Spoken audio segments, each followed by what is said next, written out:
I'm pleased to be joined by New Mexico's House delegation. From our 1st District, Martin Heinrich. From our 2nd District, Harry Teague. And from our 3rd District, Ben Ray Lujan. You know, one of the things that I think is the most interesting about serving in the House of Representatives is how you transition from the life you had before into the House of Representatives. Could each of you talk about that a little bit, what the transition's been like? Well, I'll tell you, Tom. Ray, go ahead. Start out and we'll go down the line. Yeah, here. well, it's great to be with you today. You know, when we first were elected, especially coming in after you had a chance to get that orientation, you walk into your office and there's a box of computers waiting for you. There's no furniture around the walls and whatnot. And it's a matter of what you have to do to get that office up and running.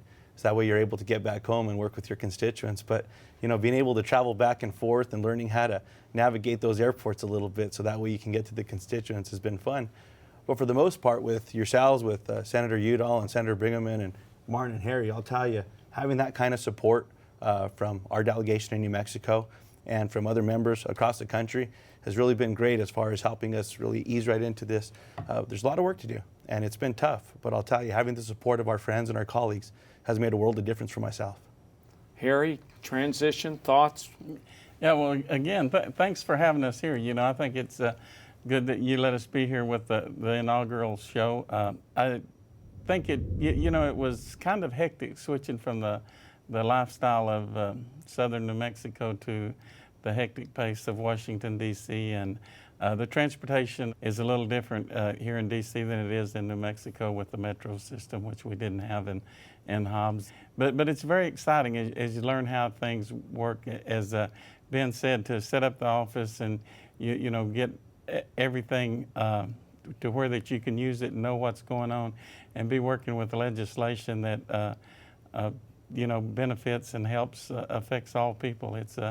It's quite exciting, and yes, you know, you're traveling too much by airplane when people in Dallas know you by your first name.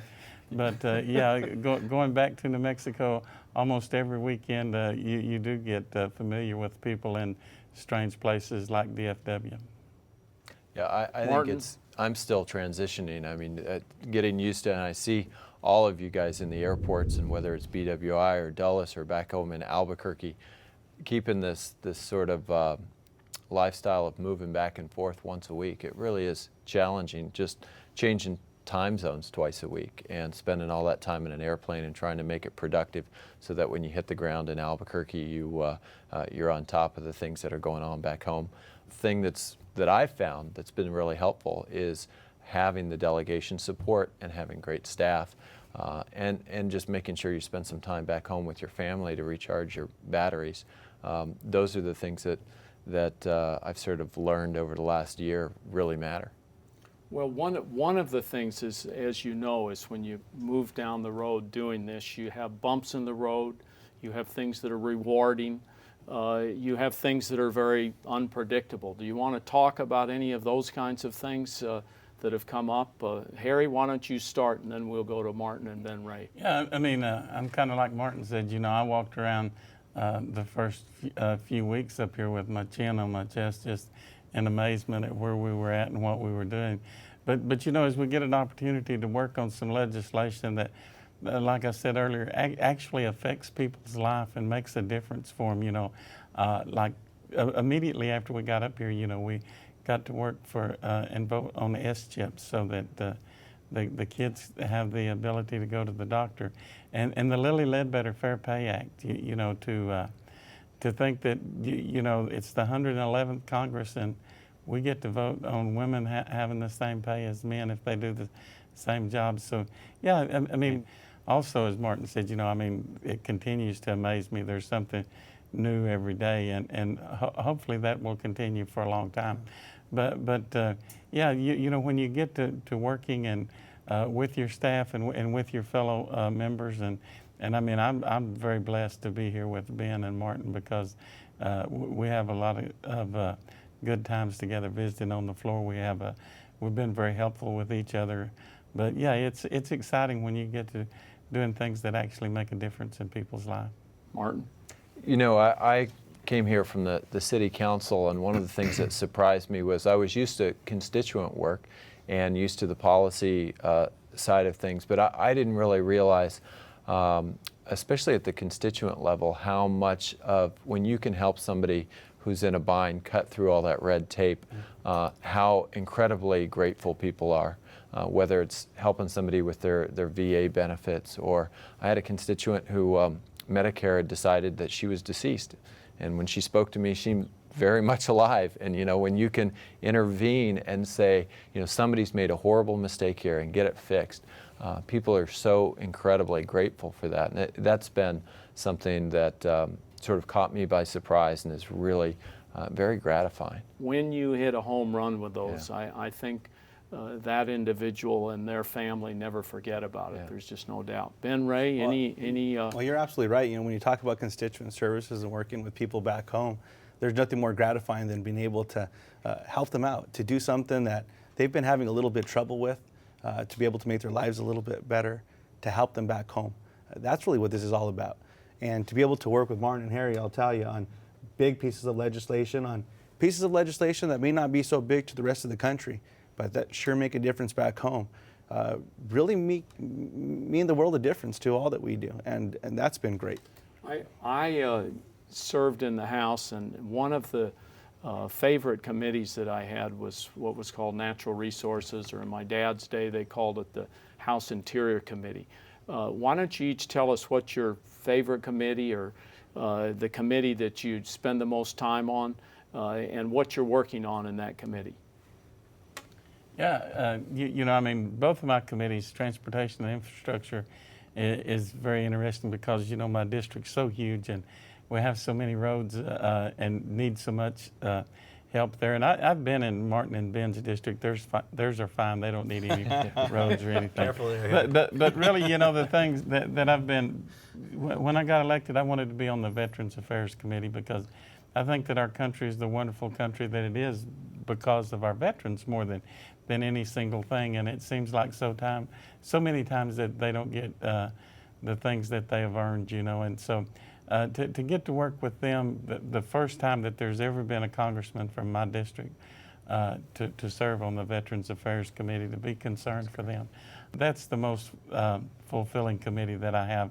To do things like the Advanced Appropriations and the Mental Health Screening Act and the Caregivers Act, things that you see that are really making a difference in the life of the men and women that made a difference in our life by protecting us in foreign countries.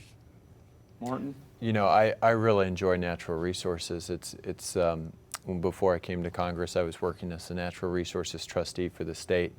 And that was a committee where I just felt at home right away, being able to work on some of the incredible public lands we have in New Mexico, being able to work with Ben Ray on the water settlement needs in northern New Mexico that you and Senator Bingaman have been working on for a long time. And it's one of those committees that really makes sense for the state of New Mexico in many ways.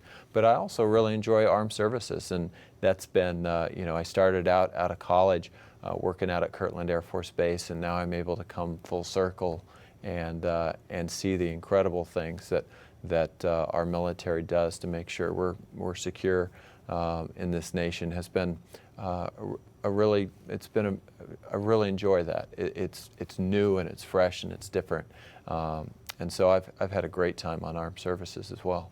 You know, you talk about the public lands bill, and we all worked on that together, and it must have been pretty exciting to be at the point where you were on a committee that we hadn't had a piece of legislation in 25 years that was that good in terms of public lands. And I know, Ben Ray, you've joined that committee also soon, but do you have any thoughts on favorite committee? Or? Well, I'll tell you, science and technology has been a great committee to work on. We've been able to talk about science, technology, engineering, and mathematics education for our kids, looking to see what we can do around our national labs and create more opportunities for small businesses to collaborate with our scientists, with our physicists, really making a difference. You know, one of the frustrations there, Tom, has been how so many members still argue about if climate change is real or not. You know, and those are some of the things we tackle every day. But even while I served on Homeland Security, we were able to advocate for some science that came out of the labs to be able to make our airports safer And you're absolutely right. I'm so looking forward to serving on natural resources and really being able to look after our land and our water back home and our tribes and making a big difference there. You know, we have a delegation in the House. All of you are award winners, and I wanted to ask you a little bit about those awards. Harry, I believe and I saw you earlier talking about veterans. The Afghanistan and Iraqi veterans gave you the Legislator of the Year award, I believe. Could you tell a little bit about that and how that occurred? Actually, I did get an award from the Council of Iraq and Afghanistan Veterans, but it was the American Tendinitis Association. And for everybody that may not know what tendinitis is, it's the ringing in the ears that these men and women have from having got on the explosives over there. It's the most common claim that is filed by our veterans is tendinitis. And I mean, you know, I think about the times that, you know, when my head stops up because of altitude, and to think that they're having that problem, you know, for days and years, but anyhow, it was the ATA, the American Tendinitis Association, that made me their Congressman of the Year, and I was, I mean, I was very excited to be selected by a group of veterans that have done so much for our country that they thought I'd done something for them. I felt really, kind of got a little puffed up, actually. No, that was a good award. Martin, I'm not going to ask you about that handsome award. You know, that was one that you received, no doubt about it. But I'm not going to ask about that one. The one that I'm fascinated by, because we had a large class, and one of my good friends was the president. You were elected class president for the 111th. Could you talk a little bit about that? You know, I think the thing that was really neat about it for me is it forced me to get to know all of our colleagues very quickly and very early on, and really gave me enormous respect for the caliber of people who came in that 2008 class. And we had over 30 members all around the country, you know, geographically diverse, completely different backgrounds, but really first-class folks. And I know Harry and Ben Ray and myself, and getting to work with some of these people, we're really lucky to be able to work with people of that caliber on a regular basis. Mm-hmm. It's inspiring, and I think it makes all of us aspire to get more done for our constituents, because we see some of the finest people in the country and what they're able to do. Yeah, no doubt about it. Now, Ben Ray, Hispanic Business Magazine, I think put you in the category of one of the most 100 influential leaders. How did that happen, and what was your response to that?